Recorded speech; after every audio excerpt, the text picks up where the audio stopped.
the causes of coming out of recession can be traced directly to government policy. To start with, I think that the efforts made in the immediate term to restore oil production can be partly attributed to government efforts and the intervention in the Niger Delta. I think even our engagement with our partners in OPEC and our willingness to work with them helped to stabilize oil prices. That's on the oil side. On the other side has been the dedication of resources to ensuring that people are paid their salaries, not only at the federal level, but at the state level, which has meant that you've tried at least to keep consumption going, and which is a major part of the whole story around the size of the economy. But in addition to that, you've had a number of interventions like ensuring that you try to spend over 1.2 trillion on capital expenditure. And as you know, the multiplier effect of capital expenditure can be quite high. So taking all those things together and trying to stabilize the economy, but also removing the dead weights on the economy.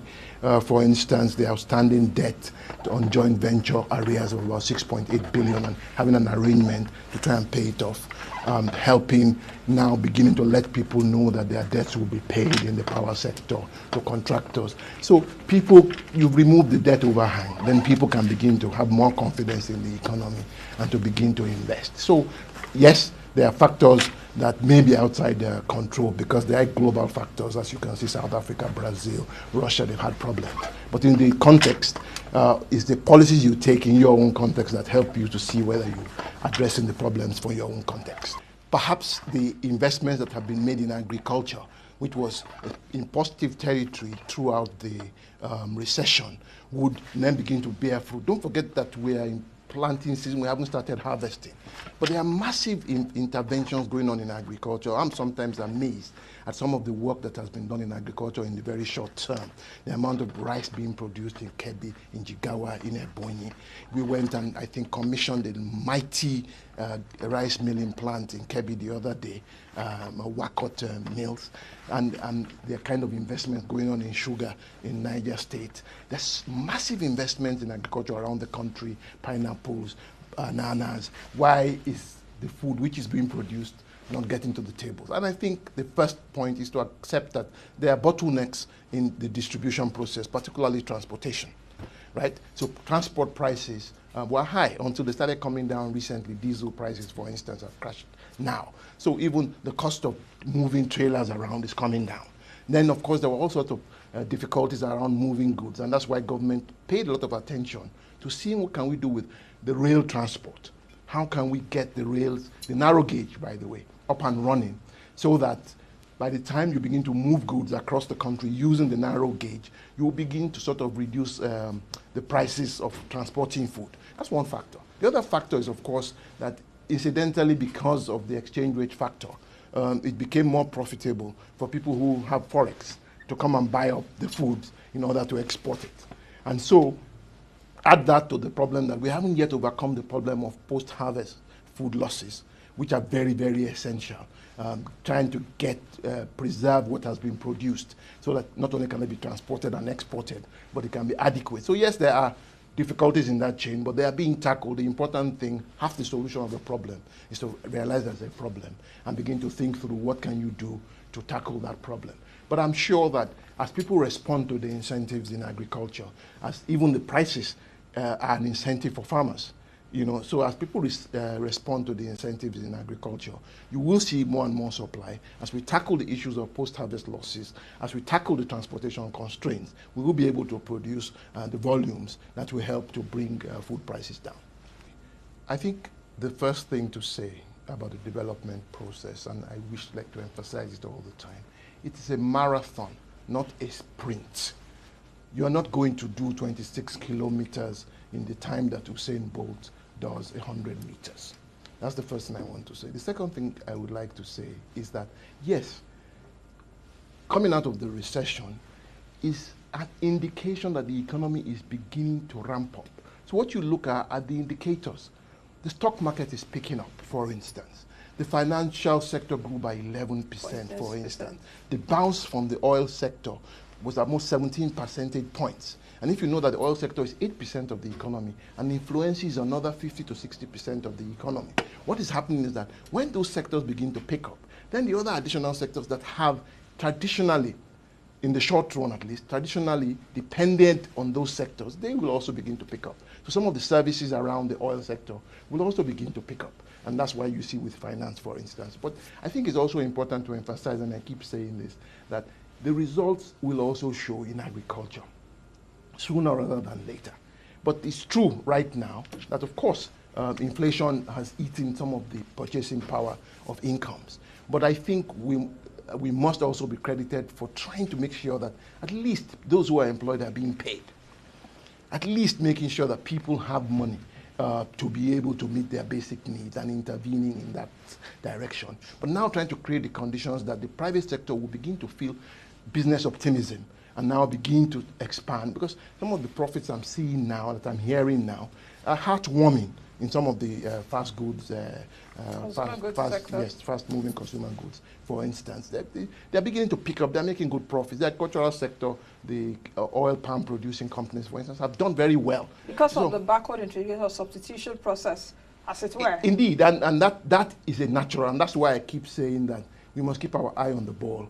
It's not about going back to the past. It's about saying, what are the lessons from this recession? One of the lessons is we must improve the value chain within the country. And improving the value chain not only helps you to retain most of that value here, it also enables you to employ more people. My favorite example, I'm always going back to it, is that, you know, if you plant the cassava, you do better by turning the cassava here to Gary or to ethanol, yes, even within the domestic economy, yes, even oil and gas. Yes. Instead of exporting crude oil, what we should be looking at is LME, yes, petrochemical plants, the fertilizer plants, what Alhaji Dangote is doing in Lagos. Those things take time to build. But the question is, are they happening? If they're happening, they will come to fruition. But even with the best of intention, if I plant a tomato today, I'm told you can do eight harvests of tomato properly in a year. If I plant a tomato today, it will still take at least a month before it becomes a tomato I can sell. So the point I'm trying to make is that the indicators are showing that the economy is beginning to pick up. Manufacturing activity, the purchasing managers index has been in positive territory for about 5-6 months now. Those are the things you look at: manufacturing activity, the stock market. How are those things doing? The most problematic indicator is on employment, because it's a lagging indicator. But usually it would pick up, because as I begin to expand, as I begin to invest, as I begin to foreign direct investment into the economy in that last quarter, it's a figure most people haven't looked at. It's almost 30% increase. Not fantastic. No, trade initially will show negative numbers, because if your production is down, then what are you trading? If your exchange rate regime was not yet stabilized, then how do you trade? Because it becomes difficult to trade and be able to predict the kind of margins that you will get. But if you stabilize the exchange rate regime, if you are beginning to produce, it follows that trade must rise. Because if I produce as a manufacturer, I must trade. You see what I mean? It must go out to somebody. Someone must sell it. The distribution chain will come in. The sales people will come into force. So as you produce, it only follows that trade will grow. But trade, naturally, if you look at its development also, it's not that there was no improvement in trade. It's just that the absolute increase did not take us into positive territory of increase in trade, but I think it moved from -3-point-something% to -1.6%. In other words, so even in absolute terms, there's been an improvement. So the important thing, as I keep saying, is the direction.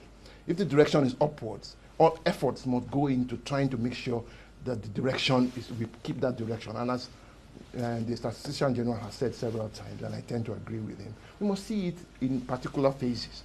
This is the turnaround. And if you look at the economic recovery and growth plan, this is the recovery, so to speak. This is, I always like to give examples that get me into trouble, but, you know, malaria, malaria as a kid. When you have malaria, you're not going to be able to run 100 meters tomorrow, even though the fever has broken, right? But then you now have to start eating steadily. You now have to start exercising slowly. And slowly, as you change direction, you begin to ramp up, and then the intention is to begin to pick up speed and build momentum. I think so. That I think is the critical thing, a change of direction. If you look at the graphs, for instance, it's a V in the sense that you went down, but it's going up. And what you should worry about... Yes, I hope that it doesn't turn to a W. That's what I'm saying. That's what you should worry about. Yes, but why would you want it to be a this. W? It doesn't pay you, it doesn't pay me. Yes, that's and what I'm saying. I point hope it doesn't worry you. You meaning advisor, you meaning everyone. No, it will not. It will not turn into a W. I've made this point and I keep repeating it. It will not turn in. Don't forget, we're almost at the end of the third quarter. In fact, some of the things we are looking at, the purchasing managers indices that we are looking for, which are forward indicators, a leading indicator, is mostly in this third quarter. The inflows into the stock market, into the boom in the stock market, is mostly in this third quarter. So just looking at the leading indicators alone, I don't see any reason why we should have a W so soon. I see a continued movement, especially as we move into the harvest season as well. I can see an additional boost to the economy. So don't, as I like to point out, that don't underrate the amount of the directional change that has happened already. It's almost 2.75 from minus 2.2 last year to 0.55. Now, so if you take that, if that had been a zero and you took it up to 2.55, you would have done already 2.55 in a year. So I think it's important to understand that, yes, it can become a W, but that W will happen to the whole world, and there's nothing really anybody can do about that.